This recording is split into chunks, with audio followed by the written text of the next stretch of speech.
Electronic Communications. National Fire Service. The National Fire Service, NADMO. I didn't see the police in this. No, they are in the compliance, the yellow one. Oh, okay. Yeah. Then the compliant.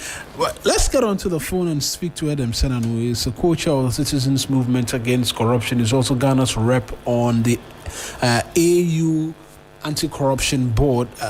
Mr. Senano, I appreciate you speaking to us this morning, and I trust that the weekend and the holidays as well has been kind. Yeah, well, thank you very much. Privileged. Well, just seeing this latest in commitment towards the 2025 budget statement, a public financial management compliance league table. In the overall, in terms of what this is, what are your thoughts? A good enough first step in having our ministries, departments, and agencies compliant in terms of budgetary allocations and the use of public funds? Well, yes, in principle, the idea has a lot to offer, especially if the criteria for the categorization is made clear.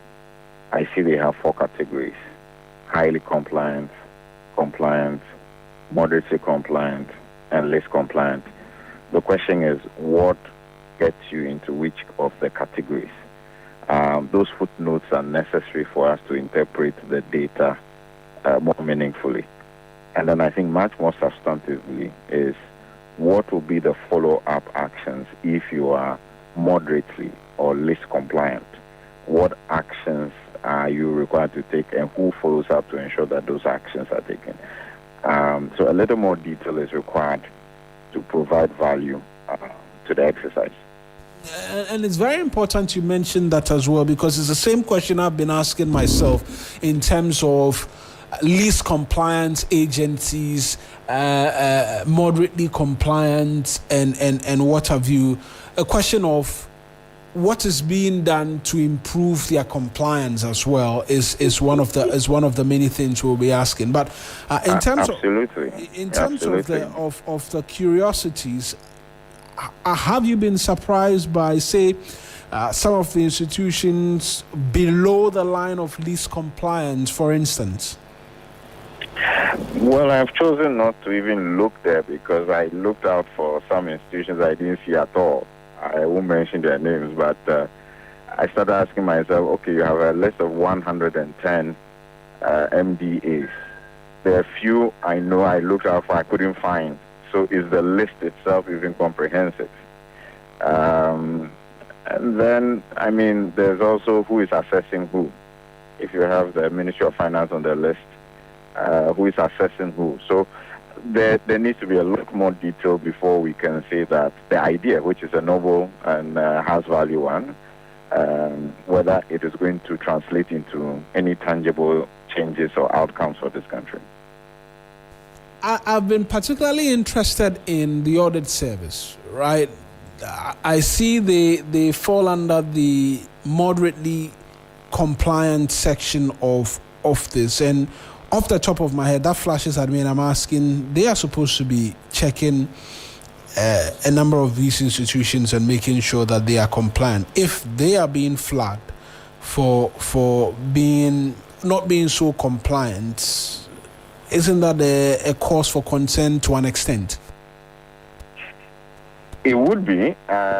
Maybe what I'm saying is at this point, because we don't have the detail on how they did the categorization, because I see they've done a self-assessment of the ministry itself, I'm saying until we are clear on how they arrived at this, it may be a slippery slope to begin to interrogate the data. Yes, you are right. It raises eyebrows that audit service is supposed to be moderately compliant. But the question is this: they should put all the additional criteria, how they arrived at these conclusions and categorizations, so that we are sure that they are neutral, fair, objective. Then, giving meaning to what you are seeing will become a very valuable discussion. In terms of what we're seeing here, this data as to this Public Financial Management League table, we've seen it in one breath coming out today. How often should we be seeing this? Should this be quarterly or once a year like we've seen? Because this was a 2025 pledge, which was seen in 2026. If it's going to be a useful tool, then I think that at least quarterly will be helpful. Anything, shorter than that might be too complicated to put together the data. But quarterly then means that within a particular year, you have about 4 points at which you can begin to look at the trajectory and then decide which specific actions will allow a change or an improvement in particular indices. So I think that quarterly, worst case scenario, biannually will allow some change within a given year, and probably that's practical in terms of being able to pursue. Right, it's early days yet. We're yet to get the indices and all of that, which allowed us arrive at this league table. And so I'll appreciate your time here, and I'm sure when we get a bit more in terms of the details as well, then we can begin. Yes, and I hope they are listening to you and to us, so that the specifics of the categorization, the criteria, and how they did their own self-assessment, all those issues are properly dealt with, so that this can provide value. All right. I appreciate you, Mr. Senanu, for speaking to us as well this morning. That's Adam Senanu, is it? Thank you. Right. He's a co-chair of the Citizens Movement Against Corruption and also Ghana's rep on the AU Advisory Board Against Corruption, talking to us this morning.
The Electoral Commission has reiterated its commitment to organizing free and fair elections this December.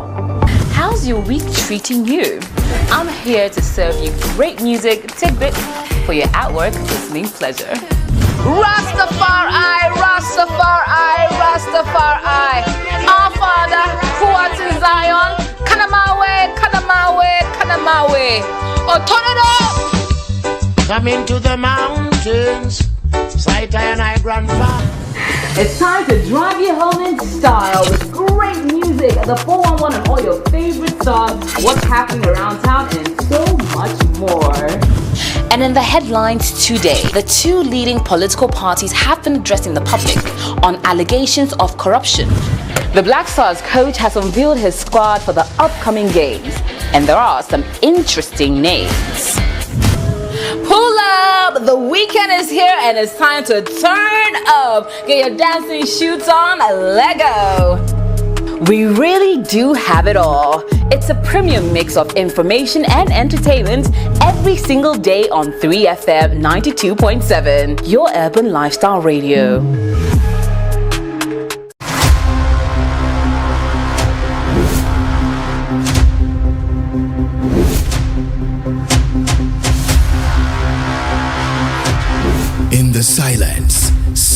was growing. The journey continues. They calm before the storm.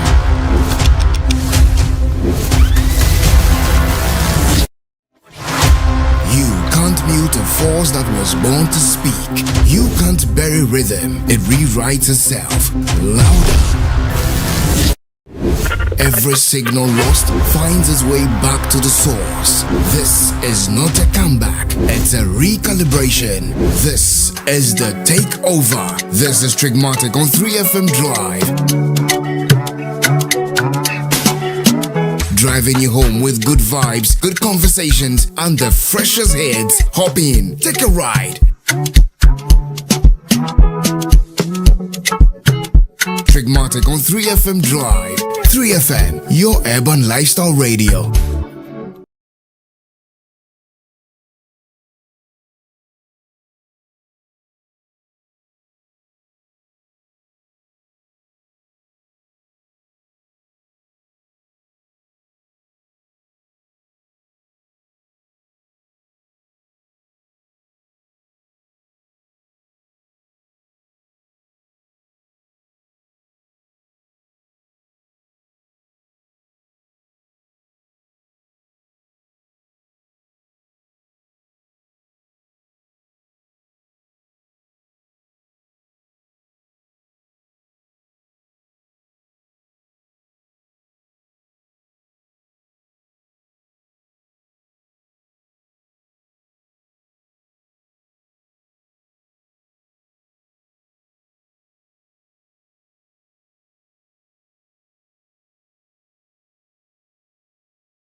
because the minority were opposed to it.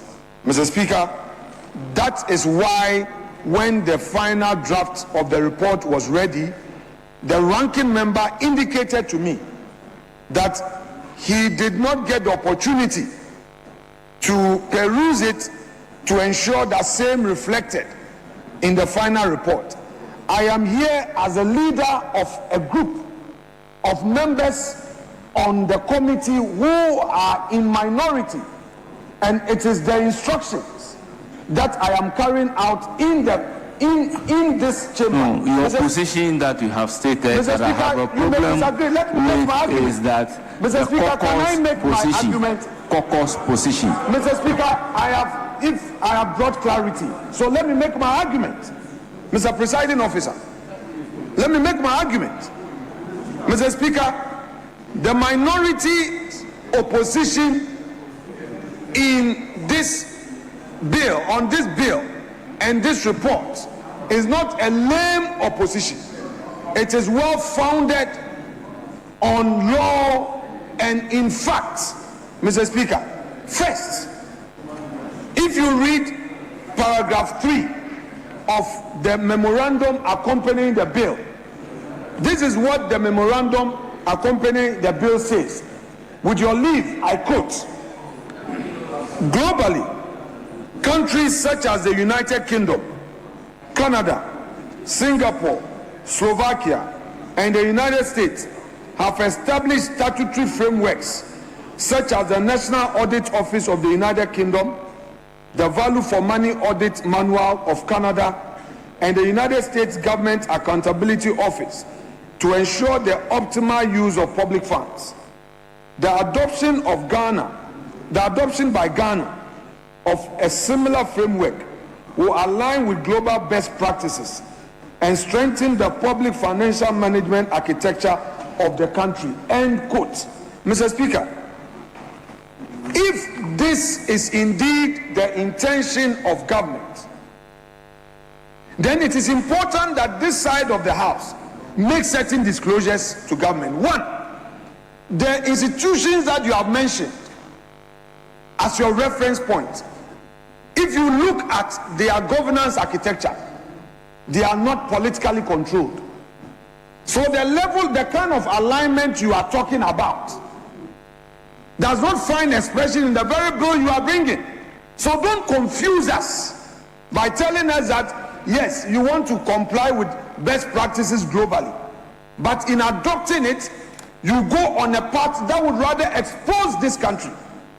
Honorable Nitiwo made an elaborate submission on why this bill will rather promote corruption. Mr. Speaker, and I will take you through the clauses. First of all, Mr. Speaker, if you go to clause 4 of the bill, clause 4, Mr. Speaker, clause 4 deals with appointment, governing body of the office. The governing body of the office is a board consisting of chairperson nominated by minister. By the minister, the very thing you want to cure. The minister would have his alter ego. Who doesn't know that before a minister makes an appointment, he would first look at loyalty to him? Not only competence, loyalty. Ab initio, are you creating an independent body? That is why we are telling you that, look, you have the Public Financial Management Act, you have the PPA Act itself, and then the internal organizations that we have in public institutions allow for some level of value for audit, and where it is required that certain level of procurement are to be undertaken, external value for money institutions that are independent are relied upon. Why don't we look at this and strengthen where we think there are loopholes? You are creating another bureaucracy which is government controlled, Mr. Speaker. The next person is a representative of the Attorney General of the same government, a lawyer from the legal directorate of the ministry nominated by the minister. One expert in gender equity nominated by the minister. Mr. Speaker, then you have the Ministry of Finance, a director to be nominated again by the minister. Mr. Speaker, the net effect is that the same problem that the government wants to cure would rather become complicated. There will be no cure. The outcome will be otious. It will be otious. Because, Mr. Speaker, you are planting something or nothing. You are going nowhere. How can you say that you need an enactment with a whole bureaucracy, with another budget, and then the minister is controlling? Who said that the minister cannot call the chairman and tell the chairman that, look, this thing is coming, so deal with it? Mr. Speaker, it is probable, not possible, because all those in charge are controlled by the minister. Mr. Speaker, when we talk as minority, we are not just shouting or we are not just opposing. We are telling our colleagues that watch the space. We don't need this law. The Public Financial Management Act provides for certain stringent measures. It was your own law you brought in 2015, 2016. I was a young member of parliament on the finance committee, and we passed that law for you. It is there. Mr. Speaker, it is there. Why would you now come and create another bureaucracy for what the ordinary man on the street will call chop chop? Why would you create another bureaucracy that the ordinary man on the street will call yenchendi? Mr. Speaker, as political leaders, we must be careful about the impression we create out there. I am all for this reset agenda, to the extent that, oh yes, to the extent that the reset will help create a better Ghana. Mr. Speaker, we don't have a perfect system, but so far with respect, I beg to submit that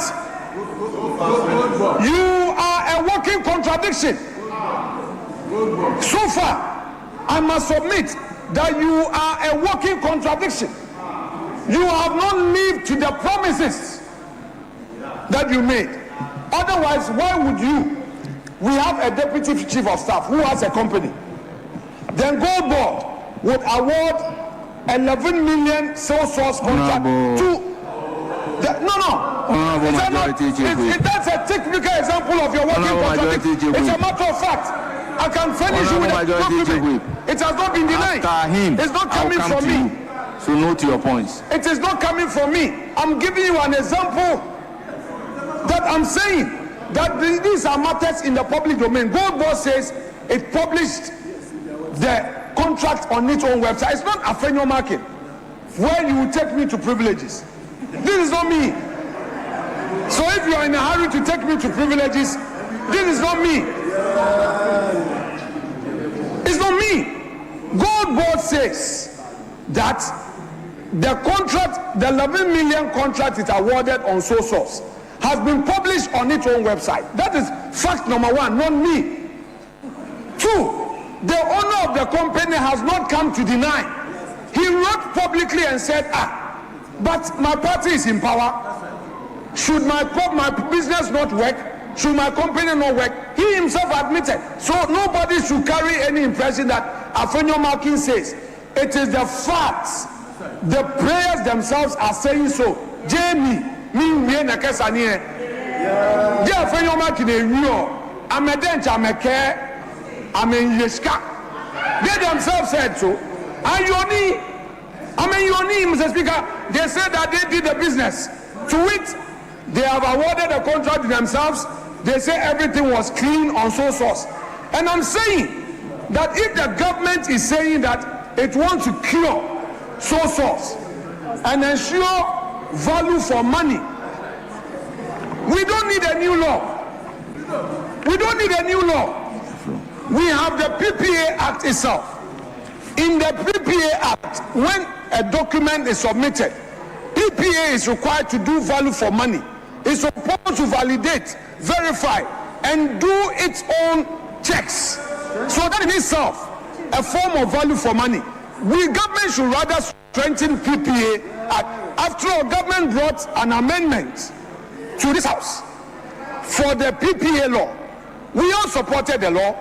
The finance minister, one of the first things he did, which I applauded him, was to do this amendment which required that there must be a pre-approval of contracts, procurement. I've forgotten the name he called it. Commencement authorization. Mr. Speaker, I on this floor praise the finance minister for doing that. It's not every day that we oppose our friends. On this floor, the public record will bear me out that I praise the finance minister for introducing that commitment authorization policy. Because, Mr. Speaker, I was once upon a time a road fund board chair, and I knew the challenges and how I fought hard to save the public purse. And I thought we needed strong laws, strong policies. So, Mr. Speaker, once there is a reform, I will support it. Because as political leaders, Mr. Speaker, we don't have a positive impression out there, whether you are NDC or MPP. But let us take advantage once we are in office, whether in government or in opposition, to do proper reform. What we are seeking to do is rather to open the Pandora box. This law, if it is enacted, will rather be the right channel for corruption. This law will rather, Mr. Speaker, I know the minister means well by saying that let us model this. But, Mr. Speaker, the way it has been structured, it will not. Mr. Speaker, I've done some work. These institutions that he wants to follow their example, Mr. Speaker, these institutions do not have government appointees on them. Overseas, he should check it. The deputy minister is here. As we talk, members of parliament should just go on the internet, Google. The institutions that you are referring to in other jurisdictions, they are not government controlled. They are not government controlled. So if you want to still use a political system under Article 70 and 195, I've read the law. You are saying that the appointment of the board will be in accordance with Article 70. I've read it. Colleague, I am not just opposing you. What you are doing is wrong. You are also talking about 195 of the Constitution. Why don't we allow the existing laws to operate, strengthen them, don't open this one up? Because if you open this one up, Mr. Speaker, there will be corruption. That said, the minority will not rubber stamp this bill. We will not. If the majority will not listen to these strong views and take same on board, and rather bring amendment of existing laws, and it wants to pursue the path of chop chop, as the ordinary man will say, we, the mighty few, the 87, we wash our hands. We will not be part of this unholy act that would rather expose the states and make the state vulnerable. Carry your burden alone. Mr. Speaker, I so submit on behalf of the minority.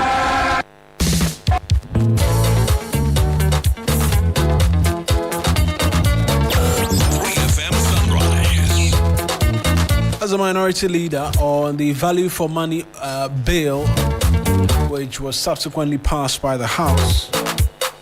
23 past 8. We're going for a spot of commercials. When we return, we'll begin to get into a bit more for you here on the holiday edition of the 3FM Sunrise.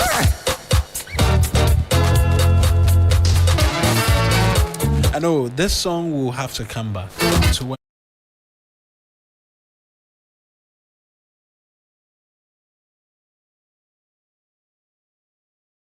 The Electoral Commission has reiterated its commitment to organizing free and fair elections this December. How's your week treating you? I'm here to serve you great music tidbits for your at-work listening pleasure. Rastafari, Rastafari, Rastafari. Our Father, who art in Zion, Kanamawe, Kanamawe, Kanamawe. Oh, turn it up! Come into the mountains, sight and I grandfather. It's time to drive you home in style with great music, the 411 and all your favorite stars, what's happening around town, and so much more. And in the headlines today, the two leading political parties have been addressing the public on allegations of corruption. The Black Stars coach has unveiled his squad for the upcoming games, and there are some interesting names. Pull up! The weekend is here and it's time to turn up. Get your dancing shoes on, Lego. We really do have it all. It's a premium mix of information and entertainment every single day on 3FM 92.7, your urban lifestyle radio.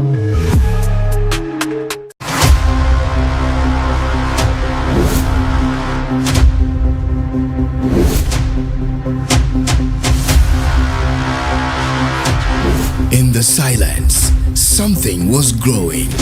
The journey continues. The calm before the storm.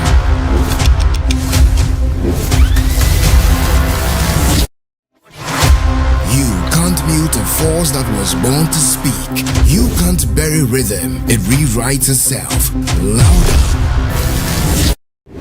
Every signal lost finds its way back to the source. This is not a comeback, it's a recalibration. This is the takeover. This is Trigmatic on 3FM Drive. Driving you home with good vibes, good conversations, and the freshest hits. Hop in, take a ride. Trigmatic on 3FM Drive. 3FM, your urban lifestyle radio.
It's a serene escape with legendary service and world-class comfort.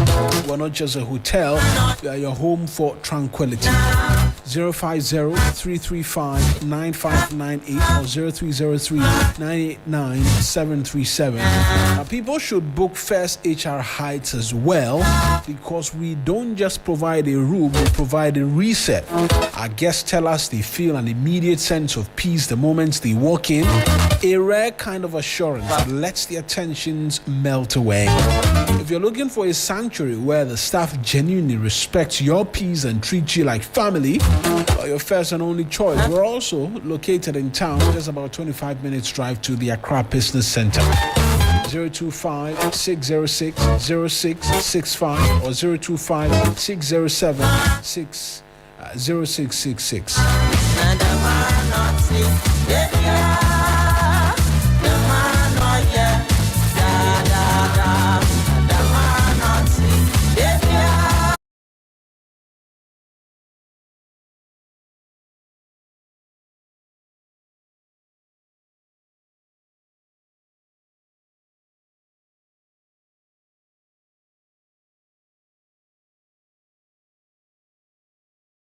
The Electoral Commission has reiterated its commitment to organizing free and fair elections this December.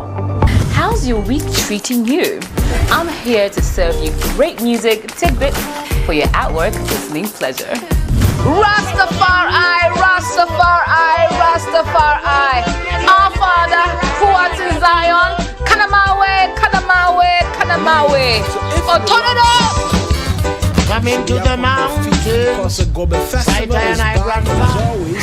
It's time to drive you. It's an entire experience on Saturday the 28th of March. We're bringing together the most die-hard Gobe lovers for a day of pure vibes. The best Gobe vendors, non-stop music, performances, games, and the kind of energy you only get when you and your favorite people gather around your favorite meal. From corporate to campus, from celebrities to the real Gobe connoisseurs, everybody is pulling up in their Afrocentric attire. So gather your squad, come hungry, and come ready to rep Gobe the way it deserves. Gobe Festival, Saturday the 28th of March, Legon City Mall. Eat, vibe, celebrate, don't miss it. It's powered by 3FM 92.7, your urban lifestyle radio.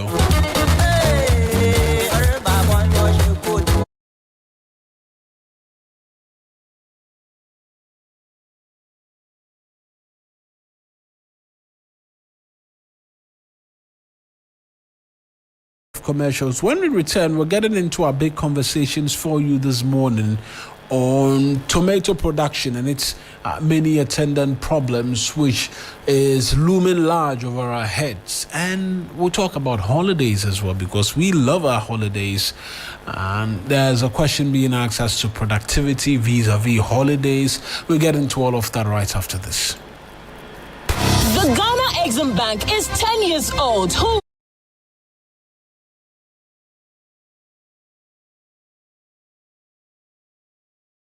The Electoral Commission has reiterated its commitment to organizing free and fair elections this December.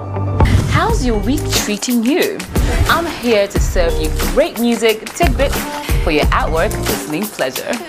Rastafari, Rastafari, Rastafari. Our Father, who art in Zion, Kanamawe, Kanamawe, Kanamawe. Oh, turn it up! Coming to the mountains. Sight and I grandfather. It's time to drive you home in style with great music, the 411 and all your favorite stars, what's happening around town, and so much more. And in the headlines today, the two leading political parties have been addressing the public on allegations of corruption. The Black Stars coach has unveiled his squad for the upcoming games, and there are some interesting names. Pull up! The weekend is here and it's time to turn up. Get your dancing shoes on, Lego. We really do have it all. It's a premium mix of information and entertainment every single day on 3FM 92.7, your urban lifestyle radio.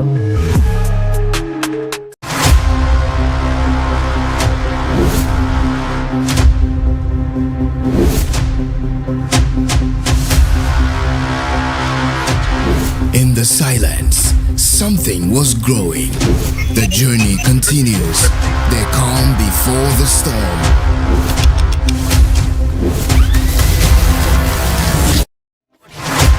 You can't mute a force that was born to speak. You can't bury rhythm. It rewrites itself.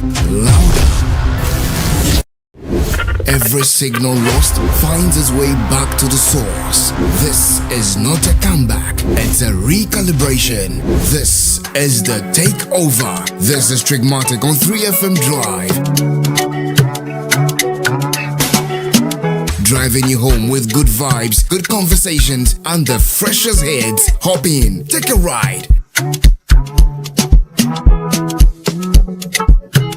Trigmatic on 3FM Drive. 3FM, your urban lifestyle radio.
Leave us asking a lot of questions.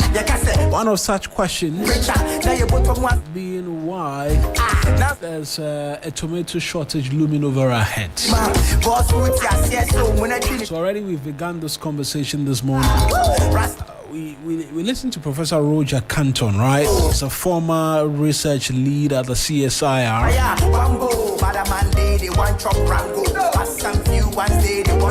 And he made the point very simply that, look, we have the capacity. We can do this in this country.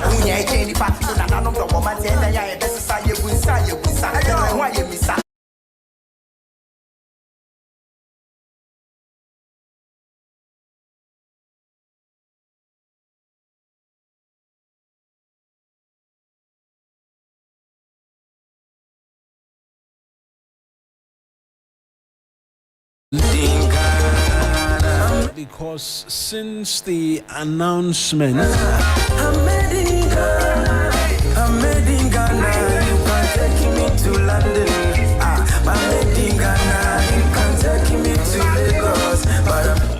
that announcement from the Burkinabe authorities, the Ministry of Trade and Agribusiness says they are going to begin rounds of engagement with the Burkinabe authorities.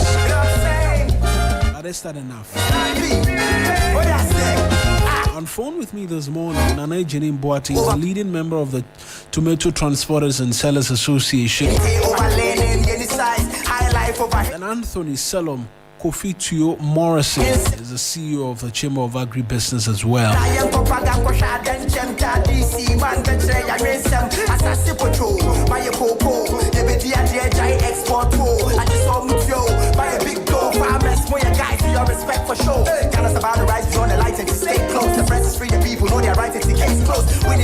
Let me get on to the phone lines to the both of them. A pleasant morning to you and a happy holidays. Good morning, and good morning to your cherished listeners. Mr. Morrison, perhaps I'll start off with you. You with the Chamber of Agribusiness. When the news came that we're not going to be getting tomatoes from Burkina Faso again. How you received it? Because I know for a very long time we've been having conversations about how we can expand production amongst many other things. Yes, thank you very much. The chamber, let me break this news here that the chamber knew about it 2 weeks ago. Right. But as a country, we do not have a channel, a proper channel of receiving such authentic intelligence that will help us to position ourselves. In fact, as a chamber, we do that for our members. And our members who export, our members who import, we do trade intelligence, food intelligence, and making sure that because you're talking about food, shelf life, post-harvest losses are so high. So we try to make sure that this intelligence helps them to cut the cost. Now, going straight to the point, I would say that Ghanaians should not panic.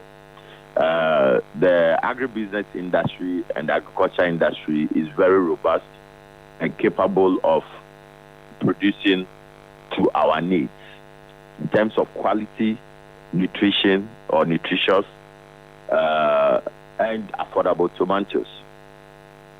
The chamber on its hand have put in place some strategies.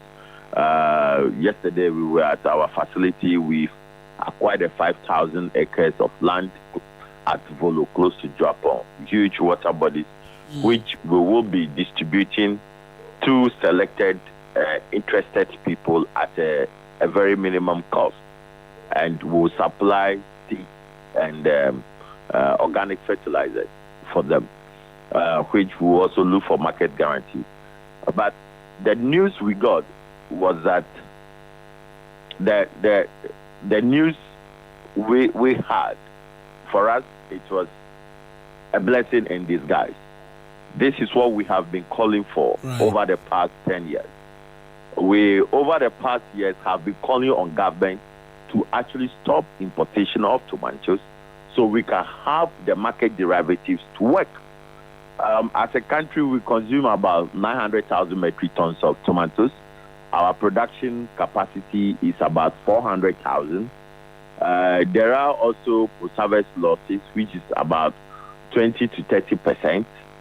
So we have some gap, roughly about 450,000.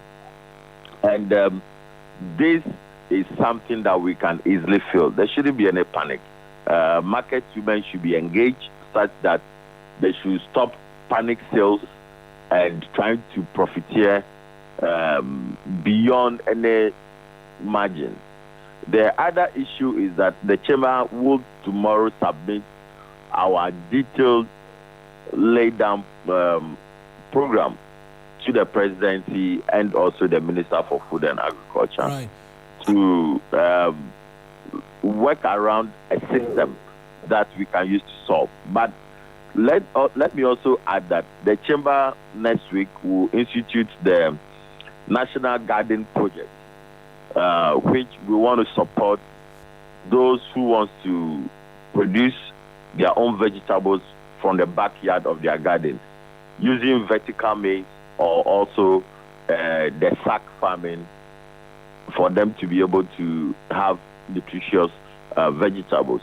We will design a number of engagement process that will make sure that it increase our food production for tomatoes, if not overproduce it. We are hoping that government will be committed to this. Commitment in terms of making sure there are no longer importation to disturb the program that we have set out.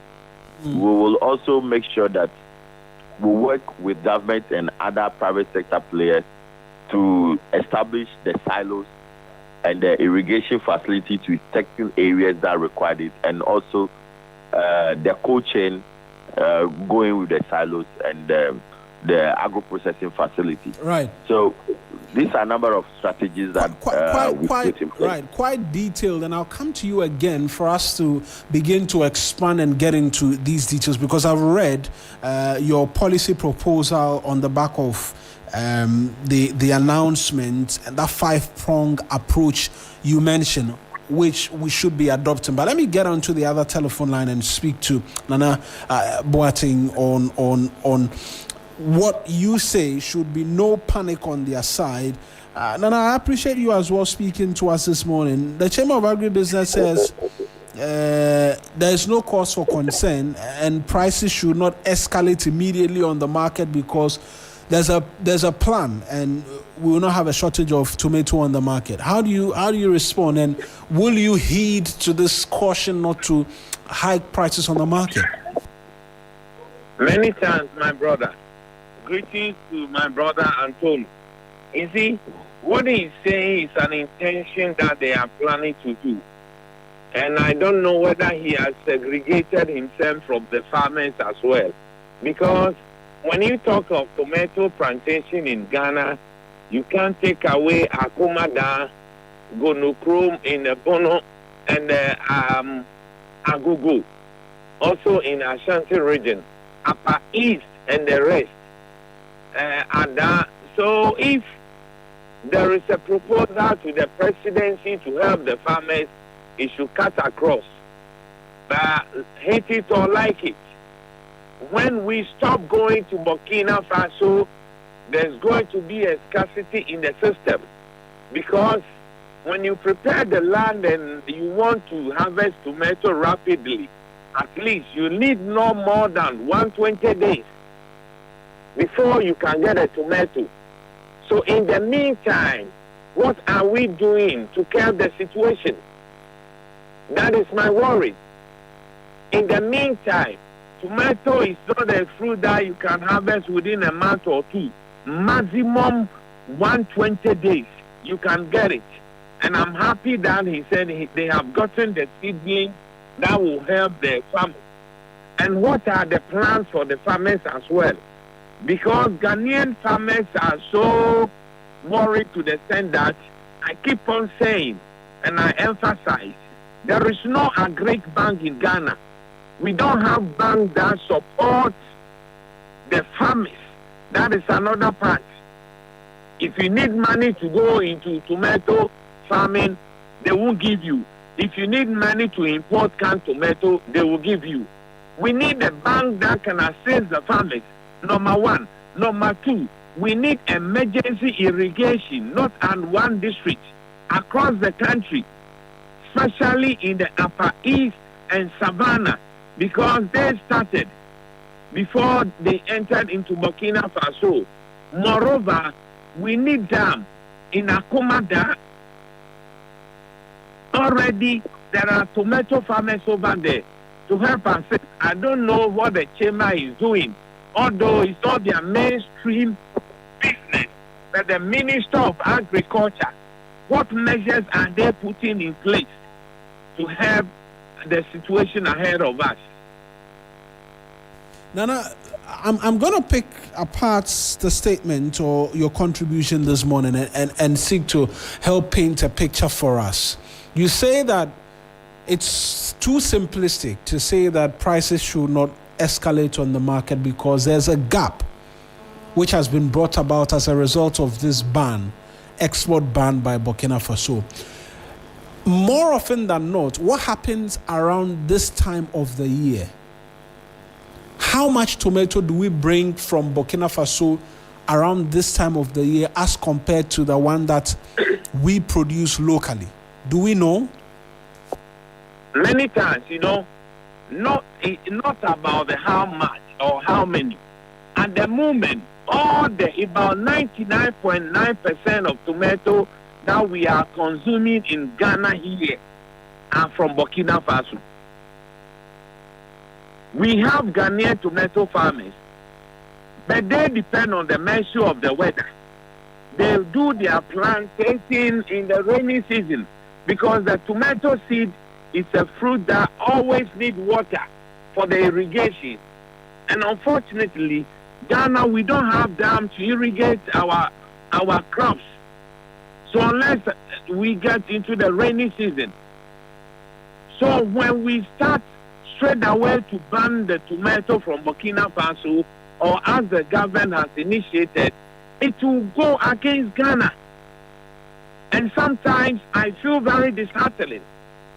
If there is something we must import from Burkina, it should be cattle, not tomato, because we have good weather than Burkina Faso. We have good land than Burkina Faso.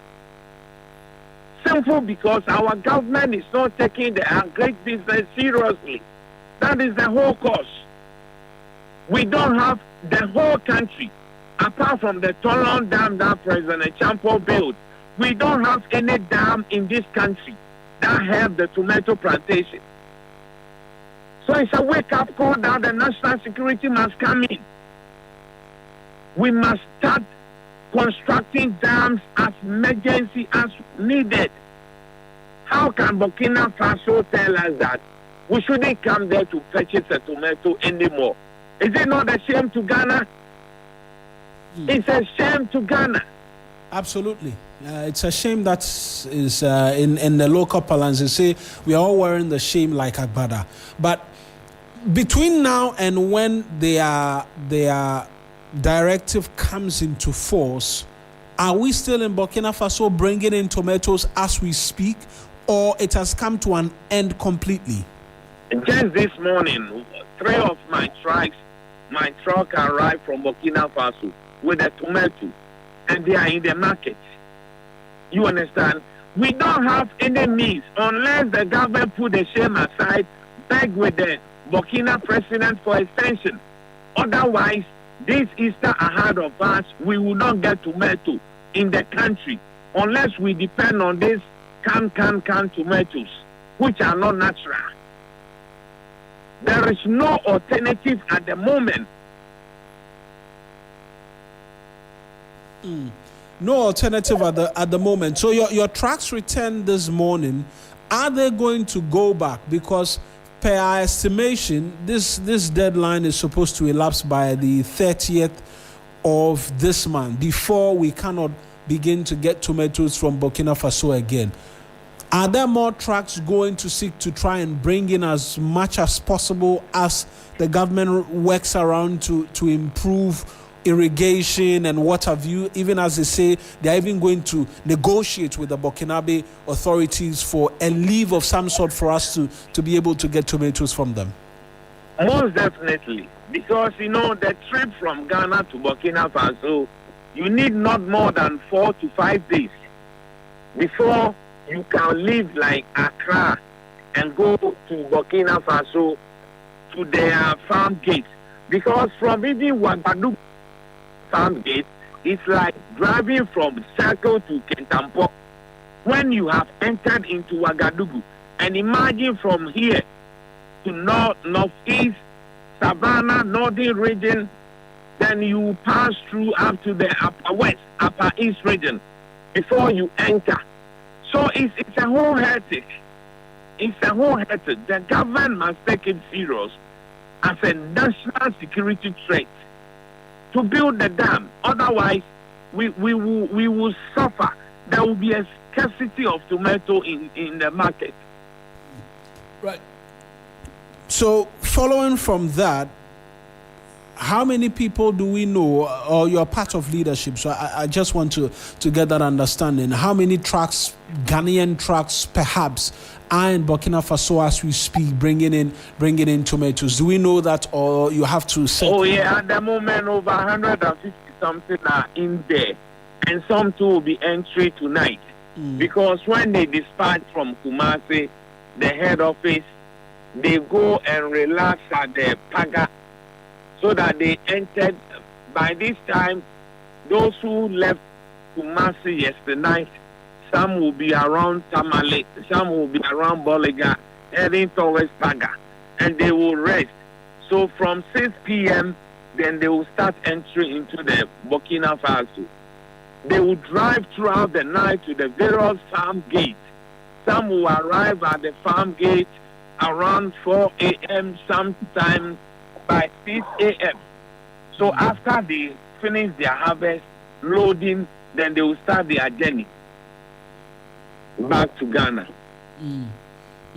And there's a concern though that despite the fact that we can still get the tomatoes, that announcement by the Burkinabe authorities has seen tomato prices rise sharply on the market. Can you explain why we're seeing that? Even though we are still getting the tomatoes, we're still seeing the prices go up. There's no scarcity yet.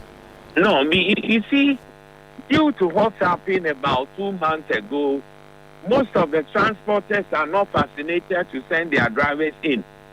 You understand? Because how are we lost our brothers and sisters? Yes. So definitely. And it needs a very strong track to go in there and come out. So most of the transporters and the traders are thinking otherwise, that they will not go and die because of trading. You understand? There are a whole lot of consequential threats on the way. There are a whole lot. So definitely, the only remedy for Ghana is for us to depend on ourselves. And this is a wake-up call to Ghana, our motherland, not for eating tomato alone. My brother, so imagine if something happened and we cannot get ship or airline to come to Ghana. Are we ready to take care of our hospitals? How many trucks or how many pharmaceutical companies do we have in Ghana that can even take care of our hospitals? We are independent nation, so we should stop depending on certain things from foreign countries. I'm of the view that if we import something from Burkina, it should be cattle and sheep and goat, not tomato. Not tomato. So I feel very disheartening that for how long should we be dependent?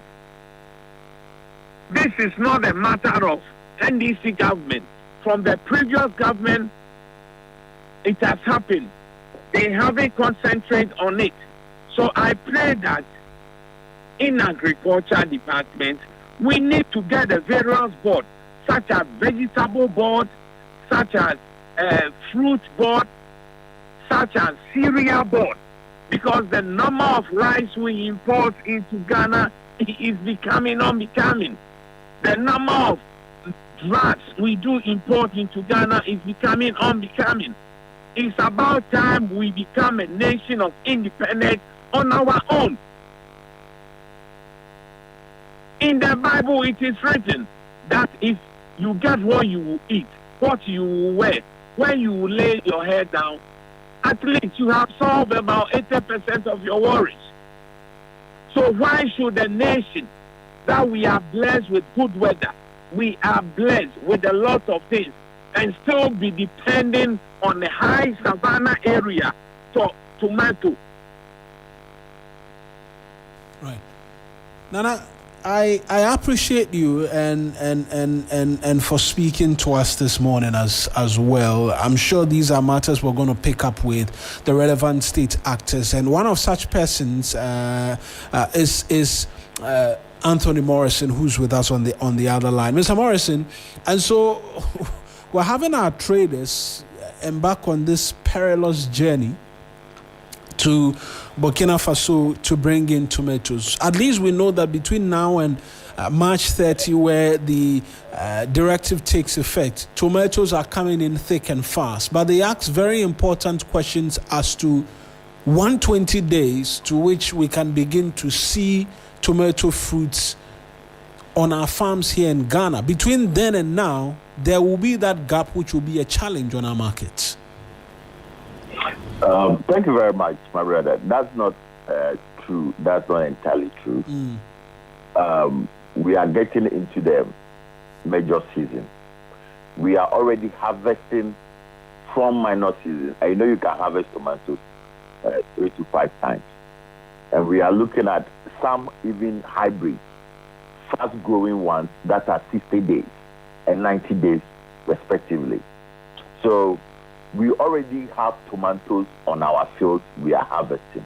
If you go to the market, you can see the local tomatoes, and also you can see the Ghana tomatoes and also the Burkina Faso tomatoes. So that is not entirely true. And I told you earlier on that we as a country, our national production capacity is 400,000 metric tons. So that tells you that if the current situation with Burkina Faso cease, we are capable of increasing our production capacity. And with the strategy we have put in place, I'm very certain what we need government to do is to show commitment and also put people in major markets so they don't arbitrarily increase the prices of tomatoes. For me, it's a major concern because the way the market works on speculation, and the speculations affect pricing. We need to find a way to make sure that the speculations does not do that. And most of these speculations are mostly very faulty, with data not correctly articulated, and they put in a lot of problems in the public. So we as industry players, we lead.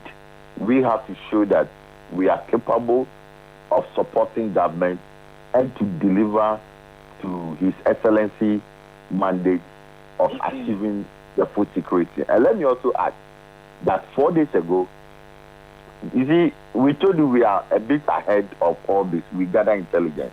Under the 24-hour economy, the Go 24, we brought together experts, researchers, scientists, seed breeders, certified seed, foundation seed, for a 3 days program at the University of Ghana. Well, with a team, a technical task force team was established to begin working on certain key seeds, of which tomatoes was part. And we called that program was called the National Seed Research Summit. Okay, so a number of activities are already in place. What one expects from the Ministry of Food and Agriculture is to make sure that by now they have been able to engage the seed importers and the seed producers in the country, begin to take stock of what quantity of seed do we have in the country, especially those doing foundation seed and the certified seed. Then also those with imported seed, we need to know what quantity. You see, this is a science activity, not talk. So the ministry must sit up. By now, you expect that the Department of Agriculture and the Ministry of Local Government have updated the Ministry of Food and Agriculture of available land and in terms of acreage. And we'll do the calculation because we do that per plant population. So once that is calculated, we will know how many seeds should go to each district that are identified tomato growing areas. At the end of the day, trust me, I'm speaking from experience. Ghana should not be going to Burkina Faso. It demeans Ghana. We are a proud nation. We are a country of achievers.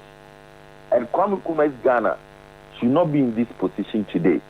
And I trust His Excellency, the President, John Dramani Mahama, to be able to guide the country to achieve its first tomato security in over 30 years. Absolutely. I want to get into the details of your 5-prong approach, particularly the first two, right? Irrigation and lock. You're saying there's 15,000 productive hectares which could be added within 90 days, and that the Tono, Via, and Palugu irrigation systems are not absent, they are suppressed. What exactly do you mean by that, and how quickly, per your estimation, having done the work, can we have this come on stream to feed this 15,000 hectares? To start off with, where is the 15,000 hectares even?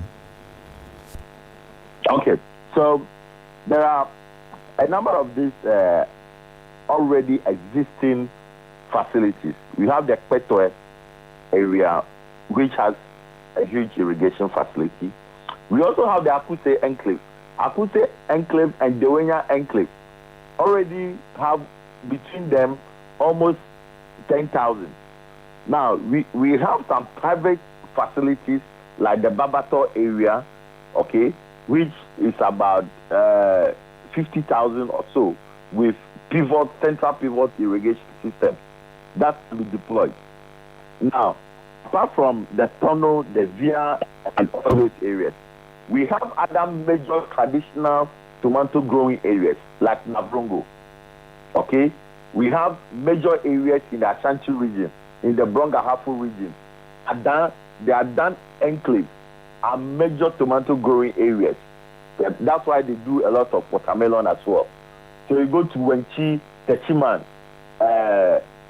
Tono, all those areas are major tomato growing areas. And that's why we are very confident that we will be able to deliver if the right irrigation systems are put in place and for us to produce throughout the year. Now, if our current production capacity, as I've stated, is 450,000 or 400,000 because of the post-harvest loss, assuming we are doing all year-round production, we will overproduce more than 300,000 tons, and that is why we need to make sure that we have our cold chain systems and also processing facilities in strategic places to be able to cap post-harvest loss and also the food losses. And let me add that the chamber will institute the National Tomato Garden Project, and that has the tendency of even adding over 200,000. And this will be done all year round. So when all year round are done, from even household, the projected figure could easily run into 600,000 plus. So some of these calculations we are doing are based on facts, are based on what, like for instance, if you do sack farming, if you even have a veranda and you do just one sack, you have 1 kilo, 1.2 kilos harvested tomatoes. So assuming you have 10, then you can have 1 ton of tomatoes, okay, over the production. And I'm certain we can have more than 200,000 people doing garden projects in the country. And that tells you that we will be able to easily overproduce. On this meeting you say you have with authorities, is it tomorrow? What is it supposed to center on specifically? So under the 24-hour economy, the one that are you talking about the National Seed Summit? When we started the conversation, you mentioned a number of things and stressed that there was a meeting you're supposed to be. Is to engage, because it's a proposal we are sending to government. If government buys in immediately, we should be able to have traction on the ground. We should be able to ascertain what quantity of hybrid seeds we have in the country, both locally produced and the ones imported.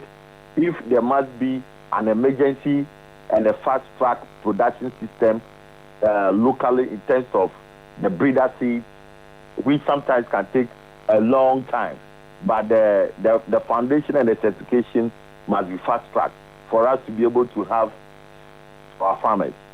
If we have to also import ourselves for the next 3 months in terms of the seeds, we have to do that, so that by the 3 months' time, we can have some of our foundation and certified seeds rightly available for our farmers to use. So there are quite some activity that needs to be done. We also have to look at it from, luckily for us, His Excellency the President have stated clearly that there will be free distribution of fertilizers. So that is a very good commitment that we know that in terms of the yield, we can meet the yields. We need seeds that are drought resistant, disease tolerant, and also which are well tropicalized for our climate. So all this will come to play. Most especially the first two items that we listed, the unlocking the irrigation potential of the country and also the post-harvest loss. Now, post-harvest loss alone are about 30%. We're talking about 100,000. Now, if we are able to reduce post-harvest loss alone, that also comes onto the market, which will make available for the teeming Ghanaians to buy. Right. Most importantly, we want to make sure that there is a structured market system so that the market women do not take advantage of the poor farmer and also of the poor consumer. Let me return to Nana Ejenim Boateng just quickly. Nana, Bouncy, you see, my brother Anthony is saying that they have already tomato. I don't know whether it's ready for the market. Yes, it was not. actually the question I was bringing to you. But so you see, if it's ready for the market, why can't they tell to the traders or inform their situation? And I want to know whether it's a backyard farm or proper tomato farming. If 100 cars come in right now, that they can get tomato, because one car can carry about 150 boxes. Is that farm ready? It should let us know. Mr. Morrison, that's a specific response to you saying that there's tomato that is coming onto the market and prices do not have to go up. It says, can trucks come to you and each truck carrying 150 boxes of tomatoes ready to serve the market? It's a question. We can direct 100 cars today if it is true that there is a farm like that. Thank you. Yes. By tomorrow, we can provide you this data of zones that you can go. In fact, in Burkina Faso, you don't just go to one place and load 100 trucks. You go to you go to some selected towns. I must admit, they have various farm gates. They have various farm gates. So, and my brother, the same way, Ghana, you also have various farms. Please let us know. Let us know. We will direct the cars to the Jos market today. Let me tell you, my brother. You see, the way the industry works, the transporters are also very key players in the industry. There are producers and there are also what? Marketers. If we are rightly going to make food affordable to the Ghanaian people, the transporters must find a way of reducing the cost involved. Because when we did the food price build-up, let me tell you, when we did the food price build-up last year in Ghana's food price build-up, the cost of food on the market, the final cost, has 30 to 35% of logistics in there as the main reason why food prices goes up. So it's something that we have been working on. We need to sit down with my good brother and his team to also look at what goes in there when they are pricing the cost of transportation of agricultural goods, so that we work it out in a manner that we are able to make food affordable to Ghanaians to buy. So the cost of food and its derivatives must also be able to reduce post-harvest losses and the food losses in the country. Those are some of the things we should be engaging in now. Because as a chamber, we care about the production cost, the logistics cost, and also the affordability, accessibility, and utilization on the side of the consumer. Now, see. Yes, Nana, this is Mawina, by the way, not Mausi, Mawina. Mawina, yes. Thanks for correcting my brother. What I want to tell my brother Anthony is that we are very serious transporters and traders. If it is true that they have farm gates that can produce the adequate tomatoes, we will not worry ourselves traveling over there. As I'm talking to you now, about 160 trucks are ready that they will move tonight. Because they will go and change CFA, SAFA, to do the purchasing. If it is true we have the market here, it should direct you let your sister station contact me to come and see the traders. Then they will come there. I have your number. I will deal with you direct. But I also want to ask you a question. Are some of your members interested in going into production? Because we have the farmers, my brother. We have the farmers. Is your chairman ready to assist the farmers? Is your chairman ready to construct dam for the farmers? Because a farmer will not go and take a loan, and if it fails to rain, he will be in debt.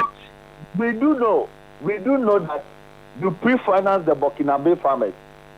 Why is it that you are not pre-financing the Ghanaian farmers who have established irrigation facilities and the large land to produce specifically for you? No, it's never true that we do pre-finance them. Let me help you, my brother Anthony. In Burkina Faso, the government is ready to assist anyone who wants to go into farming, especially tomato farming. That's number one. They have the dams, and you can get about 24,000 pumps around one dam. So, as I said it the other day, the dam can be at where Weja is, and somebody or a group of people can be at Suhum. If they are ready to go into tomato farming, the government will construct a pipe to serve them as an irrigation. And the money that the government will spend on them, the government will just take the money out without any interest after harvested. This week, we were on the market with some media houses, and some of your members on the market were crying that their monies have locked up in Burkina Faso because they have pre-financed the farmers in Burkina Faso to produce for them. Now, you see, what I'm saying is that if we have the money, transporters have the cash, why, if we can make available water and land for you, are you willing to do production? Because we need to work as a team. It's a partnership. We need to work together to solve this problem. But you see, listen, I will not admit some of our traders who be the Gucci people around the Nagundu, they have their family in Burkina Faso who are also Gucci's. So they do the interconnect farming. But the more traders who do come from the southern part to the northern to the Burkina Faso, they don't do free finance because they don't even understand their dialect. When we get to Nagundu, we need to get an interpreter, someone who speaks Gucci or Musi to accompany the traders. So somebody who don't understand his or her dialect, how can you go and pre-finance the family? No, that is not true. Those who do the pre-finance are those who have their relatives over there. So if the government is serious to help care this situation, they must come in. Yes, and we are ready to adjourn with you. Nothing more, nothing less. Right. I want to promise you on air that we are ready to partner you and to do this. And we will bring in the government to be as a referee for us to work as a team to solve this issue. It Absolutely. is a Ghanaian problem and it is not a Burkinabe problem. Sunrise we speak the same language and we eat the same food. So let's work together.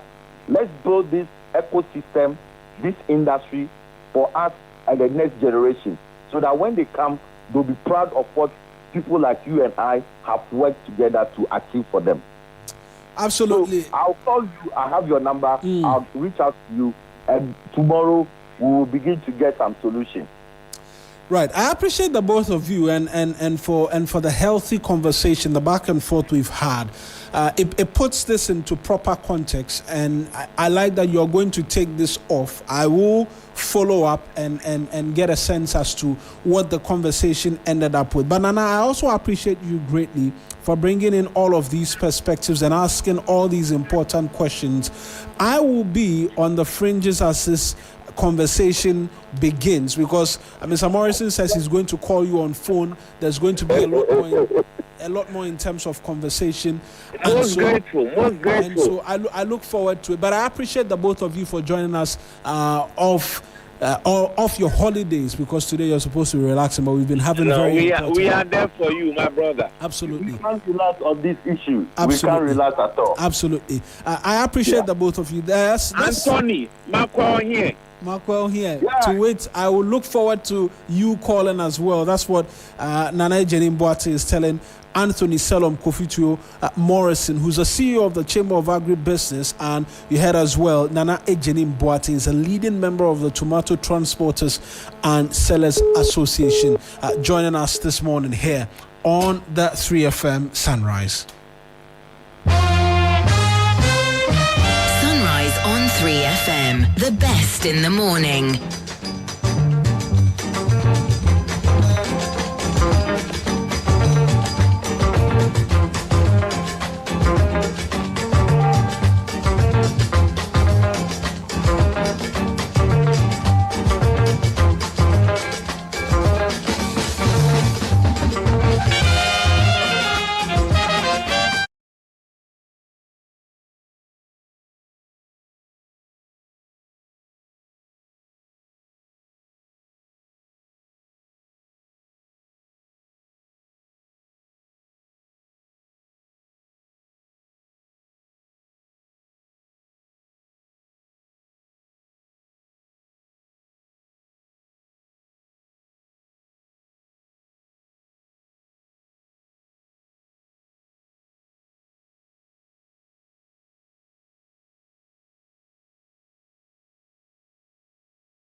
With Odofuni Echiribiara.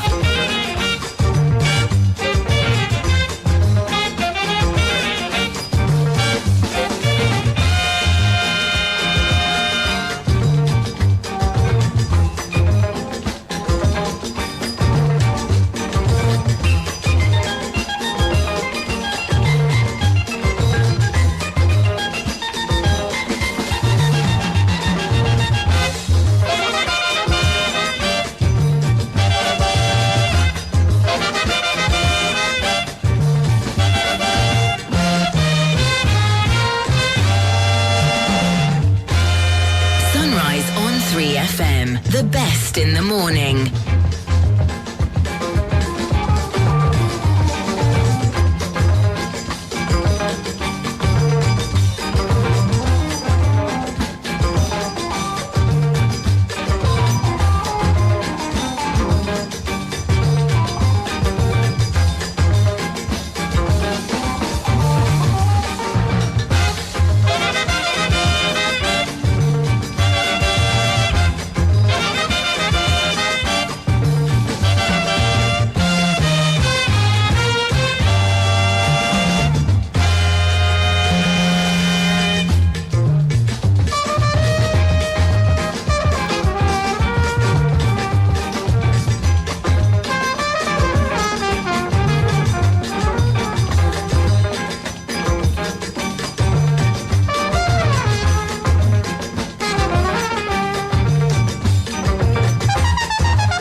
The best in the morning.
Sunrise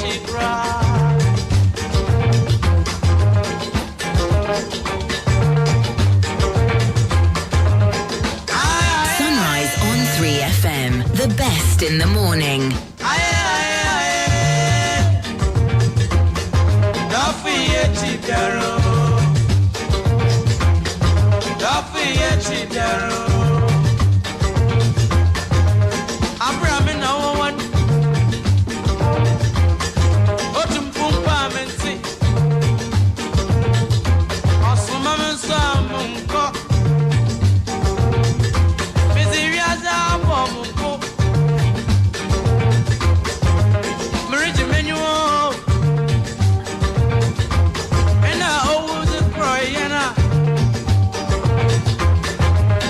The Electoral Commission has reiterated its commitment to organizing free and fair elections this December. How's your week treating you? Accra, are you ready? It's time for yet another Gobe Festival on Saturday, March 28th. The Legon City Mall Gobe Festival. Look, plenty food festivals there, but none be like Gobe Fest because Gobe no be just food. It's a movement, a cult following, real lovers from every walk of life, corporate workers, bosses, celebs, campus crew, everybody pulling up for one mission. Proper Gobe, and it's not just one pot. It's the best Gobe vendors from the capital and beyond. 7 back-to-back heat, hot, loaded, and unforgettable. But that's not all. There will be non-stop music, games, mad fun, and one big explosion of joy. So gather your people. Come hungry, come loud. Gobe Festival, Saturday, March 28th, Legon City Mall, 10 a.m. You don't just eat it, you experience it. To book your space as a vendor, please call or WhatsApp 0532. You get to listen to instrumentals and the sheer talent, right, on display. And this is about Taylor and the Sweet Beans. But before the song even starts, right, we do 4 minutes straight. Or not me, they do 4 minutes straight of pure instrumentals. The drummers are on, keyboardists, guitarists, and they're just serenading you for like 4 minutes straight. Trumpet.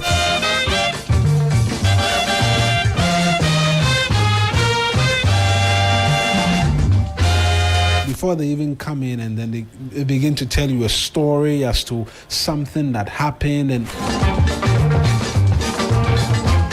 one of these days, and there are quite a number of holidays lined up, right?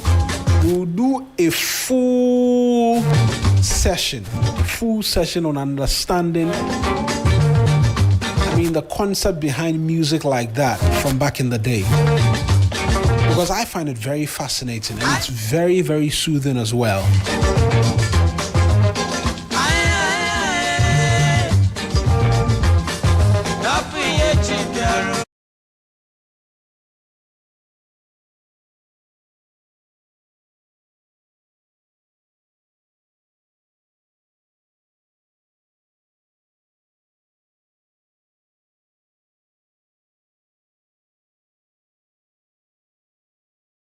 We'll be looking forward to doing on one of these holidays. Enough of the hard talk. We'll sit down, we'll talk music, we'll do breakdowns of thinking and everything.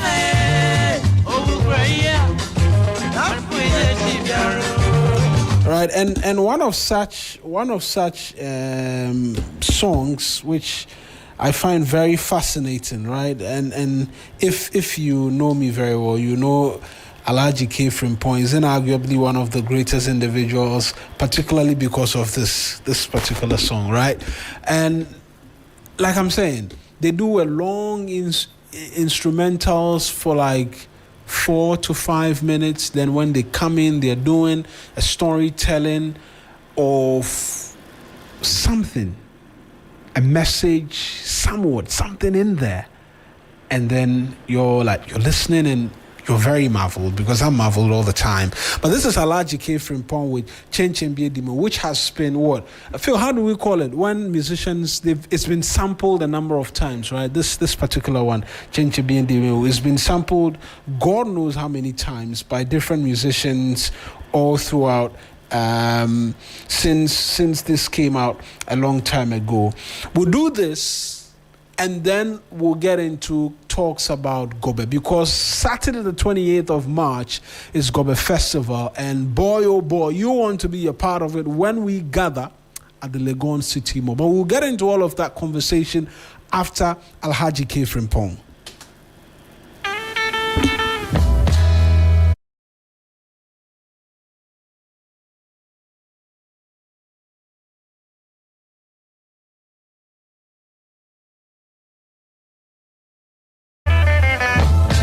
Pay particular attention. If you want, I can start it again. So I'm going to start it again, and then we'll pay particular attention to what our old guys sought to do with music, right?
Zero zero 927 or 0531 100927. 3FM Gobe Festival is sponsored by Gino Hot Pepper Powder, Gino Curry Powder, Fratelli Calipo, Obuasi Bitters, Numna Wumwankasa.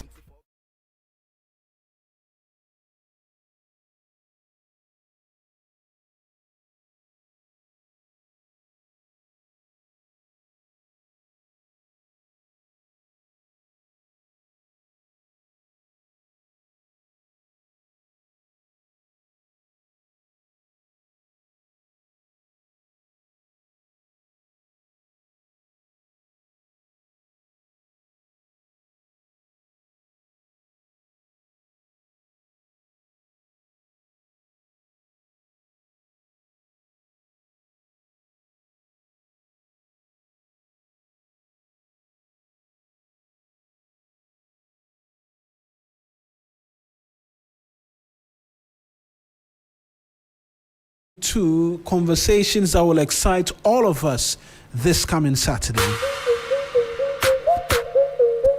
Finest. Turn the mic on. Oh, you there on? Let's go. Go back. Come quick, Kubani. Go back. Chill it. Go back. Yo, when I wake up in the morning, Gobeni Koko is calling. And what am I waiting for? Ever should have been the place to the local jogging. And look, we've been building up to Saturday the 28th for a very, very long time. All throughout this Ghana month, we've been asking you to come around our Ghana village. Come, you serenade yourself with music, live band performances, and what have you. We've been to the Ghana Expedition, 3 regions. If you missed all of that, you cannot miss Saturday the 28th of March, because that is the crowning event of everything having to do with Ghana Man. And what better meal to celebrate but Gary and beans? Yoke Gary, gobe rice, gobe pie, combination nigga tight, right? And we have one of our vendors who's gonna be there on the 28th in studio with us. And no, it's not a Davi. No, it's not. Moses a J from Kwapia. Kwapia Gobe. Friday, bro, just by the name, because he said the beans go plenty. Kwapia Gobe. Friday, Moses Ajay is in studio. Moses, you are saying something? From East Legon. From East? Yeah, Kwapia Gobe is located as East Legon. Fascinating. Yes, you're the brain behind it? Yes, please. I'm fascinated. So why the name Kwapia? Is it to like signify your name or something? Oh no, Kwapia had that nickname at university. So is it? Okay, Kwapia from tech days. Yes, please. Yes, please. So I had the name through friends, and then I know, and I said I have to stand on this name and then come up with a brand, and that is where I got the Kwapia. So after school, we see Ghana, sometimes we there. I'm talking of white collar jobs is what we're looking for. Yes, please. So I just said, okay, what can I do? And I come up with the idea of Kwapia Gobe. Gobelebe be be. Kwapia Gobe. What's the catchphrase again? Gobelebe be. Lelele. Go. Gobeleges. Oh my goodness. No, you have to do that for me again. All right. So when I say Kwapia Gobe, Gobelebe be. Go. Gobeleges. Kwapia Gobe. Gobelebe be. Go. Gobeleges. Oh my goodness. So, like, this is the term that greets the... Yes, please. Fascinating. How long have you been doing this? Oh, for 4 years now. 4 years now. So after school was 4 years ago, or it took a while before? It took a while. After school, I was doing chocolate buffet, coconut buffet on the street. So after the pandemic, and I said, no, I can do something there. So I come up with the idea of the gobe. Because I'm a fan of gobe. To be honest, I'm a fan of gobe. Then the other night, you told us gali photo Ghana say the Google Ben was saying because one of the side far. So I'm a fan pa. Until one I'm saying no, it's Legon, yes. I don't baby but gobe no mention them. And I say it's Legon is also baby construction sectors. No, people are working. I say, but then normal. So no, I have to come out with. So I sit down and say, no, Gobe ready. They establish it. I'm starting with the Gobe Kakran. Although it's a beginning, the one easy that is life. But and in Sri Lanka, I may have like 3 branches. I'm heading to the fourth branch. 3 branches. Yes, please. Like all of it is at East Legon. Yes, please. Oh, that's fascinating. You've done fantastic, actually. Thank you, sir. So you started the first one where? At Irata Motors. Irata Motors. Yes, that's where I started the first one. And the second one, Trinity. Opposite, I think, tilapia, Filippo tilapia. Yes, and then the third one is now at Popolampo Junction. Junction. Please. But the Irata Motors, that's the first branch. We moved to the Cedar Mountain, opposite the Cedar Mountain Church. So you can find Kwapia Gobe at the Cedar Mountain, the Popolampo Junction, and also the Trinity Road, opposite the Filippo Tilapia joints. That's fine. And all of this has been done in the last 4 years since you started, Moses. Yes, please. That's amazing. You've done. How many people do you work with now? Because you've expanded as well. Now I have like 6 people working, because in every branch I have two people at the joint. Yes, for now I have 6 workers. And you can be found on, because sometimes when I'm home, I want to order and all of that. I can find Kwapia Gobe. Gobelebe be. No, we have to do that one. Kwapia Gobe. Gobelebe be. Go. Gobeleges. Okay, so like you're on the apps, or we have to call you on phone and all of that? Okay, you can call me on 059 33 00 698. 059 33 00 698 or 024 58 58 326. Right. 024 58 58 326. And you are available to deliver to everywhere. Event and on Facebook you can find Kwapia Gobe, Instagram Kwapia Gobe, TikTok Kwapia Gobe. Fantastic. And also on YouTube University Gobe. When I die University Gobe. Oh, okay. Yes, please. I had an interview with DJ Nyami. So when you get there, you can see Kwapia Gobe. Kwapia Gobe. Yes, right. So this is about you and the business that you've put together. And I need to say congratulations to you. You're doing fantastic. And I pray that it continues to go higher and higher. But let's talk about the Gobe Festival now. Because that is where you are going to be this Saturday. Why did you decide to be a part of our festival this year? I joined Gobe Festival, the 2nd edition. Oh, really? Yes, please. So this is my 3rd time. You've been consistent. Yes, sir. So on the 2nd edition you came and then the 3rd, the 4th you are here. Yes, please. Almost coinciding with how long you've been in existence as well. Yes, please. So I mean, the 1st edition, how was it for you? Which prompted you to want to be a part of it subsequently? The 1st edition, a friend of mine told me that there is a Gobe Festival going on. So I even came late. Okay, so you didn't come as a vendor that time. You came as someone. No, I was selling on the roadside, and the decorator and the event planner. One of the drivers told me that I can see your stand is very nice. There is Gobe Festival going on, so he prompted me so I should come to TV3. So it was Thursday. I said maybe this is the last age. I should go there if in case I'll get a favor in the sight of TV3. Yeah. So I came here. And then God willing, by the grace of God, I met AJ Sapon. And he said, I've been seeing you on the road. Let's try. So I came, and then he accepted me. So I had an interview with Black Rasta on that day. Oh, Rasta. Yes, so I had an interview with him, and then from there we started. But when I went to the event itself, German. And that for more. But we made it. Now feedback. Feedback was fantastic. And I see, can you break client here? I'm walker.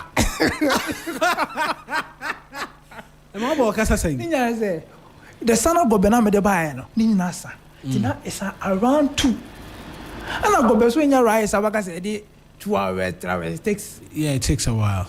So by 4 hours me buy and about by 6. 7 not market no more for heading. So I'm a walker now. But and I have a break even. Although it's my book, but I can maintain me size. I was a win. But but it's 3rd edition. I made it there. Oh, you made it there. Oh, sweet German, I made it there. In terms of the 4th, no. Fans, my customers, Kwapia Gobe is rapping live on the 4th edition of Gobe Festival. Gobelebe be. Come and enjoy your Gobe, the local way. We serve our Gobe in Calabash. Oh, yes, we do. I was going to ask about branding and how the food is served and all of that. I was just looking forward to. So you serve it in a calabash, even when you're doing deliveries and all of. No, but the delivery now you put it. When you want to eat it there, you eat in calabash. But for the delivery there, this takeaway pack, that's what we use. That's what you use. But when they come to the Gobe Festival, they're going to get it served in calabash. Even where we put the gobe and the oil, the gari is in pot, local pot. We don't use this plastic things. We use everything is about local. About local. That is kwapia gobe for you.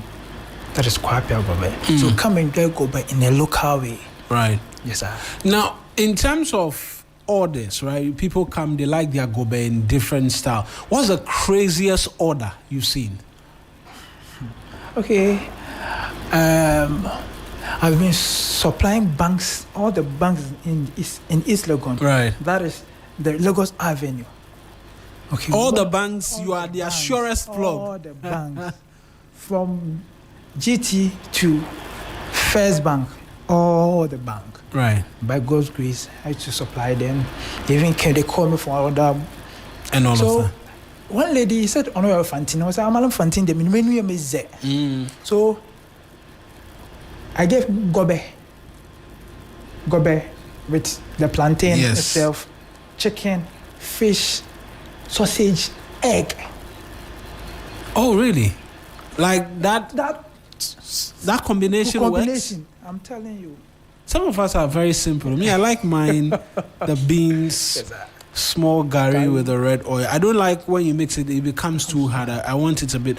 Then you have plantain, maybe an additional egg. Or sausage. And no, I don't fancy sausage. I'll prefer like boiled egg or something. That's the greatest stretch I can go. Obizo also ope chicken, ope fish, sausage, ope fish, ope egg. We are not say the avocado persuading. Now, man. I don't have a picture of it.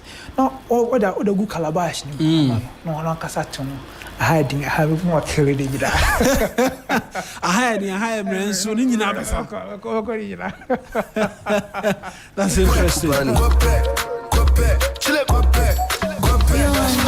We're building up to the biggest festival, biggest food festival in the capital and beyond.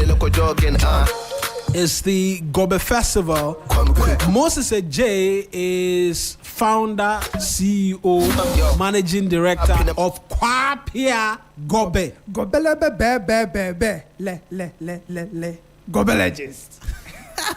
And I've had like the wildest terms, but this is top of the list in terms of all of the terms. So that is the wildest order you've ever had to deliver. But in terms of the festival, when people come, I was asking about reviews, right? Okay. How has it been like for you? Like, what's the feeling like and all of that? Oh, I think my first edition, I saw she's from Zambia. Oh. So she took the gobe and said, "Wow, Kwapia, I like your gobe. It's very nice." So I even had a video with her. I said, "Oh, Kwapia, anytime I come to Ghana, she'll look for you." Yes, please. So the review there, by God's grace, is gobe. Even most of the vendors, some of them came to taste my gobe and say, "Hey, Kwapia, what I was yeah." So, like, there's a secret ingredient. Like, what do you do? Because for a very long time, when someone mentions gobe, also Davi, Hoa, Jibins, Kakrana, way, but you came out from the university, started it, and looks like you are topping the Davis in the East Legon enclave. Yes. Okay, the secret is about the oil. Gobe. The secret.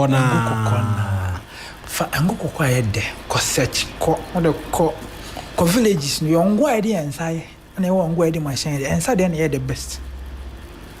All those is expensive though, but so do baby is all about the oil. Opa fa sugar gum na doko na oil nya da. Forget it, go bena say. What I say? Go base about the oil. It's about the oil. And I would say Yankopon by the grace. Absolutely. Absolutely. Obit me go be poor the champion, but I don't know. I like that you have that aspect locked down as well. That I mean, someone obi to me I am an say, but I don't mean to know. And Oshe so we continue in this life. Into 28th. This time no oba o the Gagba saying ever because I don't see this year they're bigger and bigger. Because this year Mankasa kwam inyakwa kam de jani bi kwa beju gu wa kwara na o ton na na mi nyagum because this year is different because compared to what the event have been last 3 years was big. Yeah. Last year was bigger. This year must be biggest. And the biggest of all mechanical control because and I'm saying hey this is so different. And I was say I dey back to last 2 years na bano na most like so young festival I'm fasting but this year no there all the boys were coming to the Gobe festival. Absolutely. This year there Moses, I look forward to seeing you on the 28th, where we'll have that all important festival. I will come and taste Kwapia Gobe. Gobeleges. Kwapia Gobe. 28th, yes, sir. Our Legon City Mall. Sure. And we'll taste great gobe from you or this Saturday. Yes, please. This Saturday. Intinu you be showing him. Nyame adoma. You be showing him. That's Kwapia. Into nickname na Kwapia. Intinu me share or town we say Kwapia. I don't this go cry do this go Kwapia gobe from Shashia Kwapia gobe. And we company gobe nko me send the snack be so account.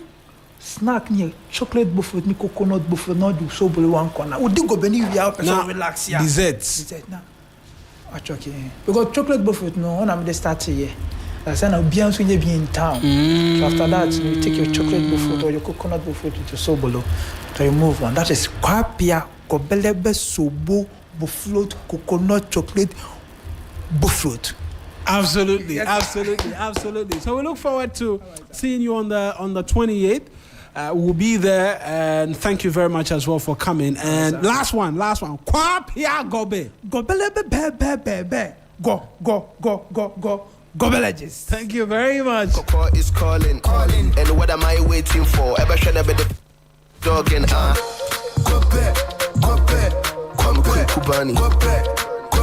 Chill yo, when I wake up in the morning, Gobe Coco is calling. And what am I waiting? So Moses said, Jay Kwapia Gobe. He will be with us on the 28th. This is that's this Saturday. If you're not excited, the way I am excited, wake up in the having spoken to Kwapia, then please, and what am I waiting? Please again. Just make sure you find your way here. Legon City Mall, Saturday the 28th. I wake up in the morning. Gobe Coco is calling. And what am I waiting? And let's have an absolute party. Dogging, Come quick, Kubani. Chill yo, when I wake up in the morning, Gobe Coco is calling. And what am I waiting for? Ever should have been the place to the local jogging, Come quick, Kubani. Chill yo, when I wake up in the morning, Gobe Coco is calling.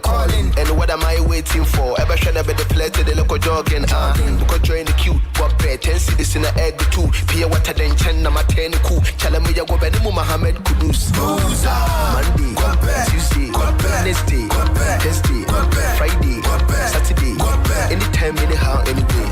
Monday, Tuesday, Wednesday, Thursday, Friday, Saturday, anytime, anyhow, anyway. You could decope,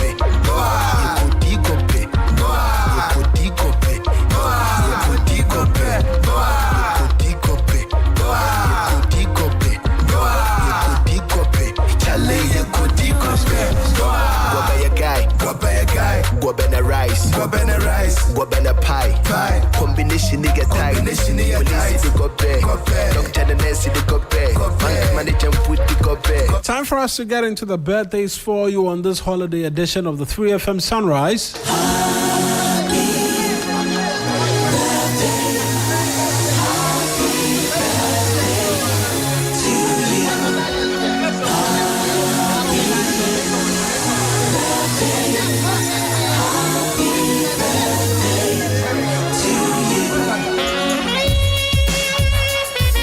And a blessed birthday to Mrs. Omani Vondi Davidella. God bless you from your friends and family on this special day. From all of us here at 3FM, we wish you a happy birthday. Also, a glorious 80th birthday to Mrs. Ellen Enyo Kemevo of the St. Joseph the Worker Anglican Church, Kanishi. Happy birthday, ma'am. Continue to age gracefully in good health.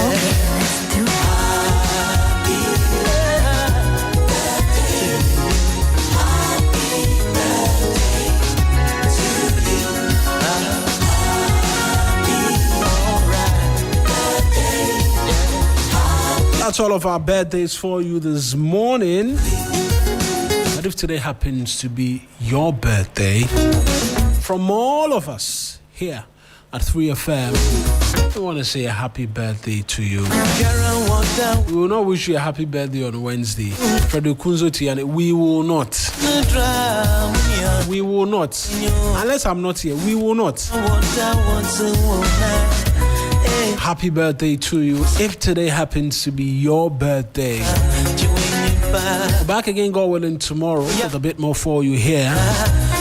But AJ and the rest of the gang, they're next with the 3 Lounge.